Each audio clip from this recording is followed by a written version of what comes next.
A boy, his brother, and their remaining possessions. All that was left when just 1 week ago their world simply vanished. They lost their mother, they lost their home, both ripped from around them by the terrifying winds of the worst cyclone for 15 years. A huge, unbroken wall of water that raged relentlessly across the islands and coastal plains of a tiny, overcrowded country called Bangladesh.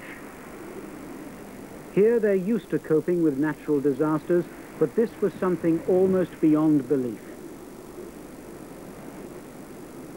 The ruthless pounding of wind and water killed thousands and brought suffering to 2 million more. Relief workers say that in one community of 11,000 people, only 3,000 survived. The rest were washed away into shark and crocodile-infested waters. Railways and roads disappeared.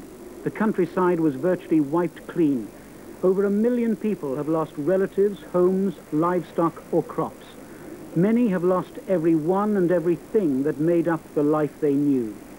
And it is these people who are now in desperate need of all the help they can get. They need food, medicine, safe drinking water, clothing, and shelter. And above all, they need to rebuild the lives of those who are left, to replace their livestock, to bring in building materials for new homes, and seeds so that crops can grow again. 6 major British charities have got together to organize this appeal, to channel any money you can send, and they say it must be money, direct to those who need it most through the charity's own teams on the spot. Even now, a full week after the tidal wave struck, it is impossible to assess the full scope of the disaster. All we know is that there are hundreds of thousands of people like those 2 brothers you saw just now. So please, on behalf of the Disasters Emergency Committee, can I ask you to send whatever money you can give to the Bangladesh Cyclone Appeal, P.O. Box 999, London.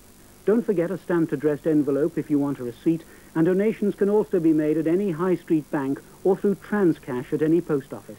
And thank you for listening.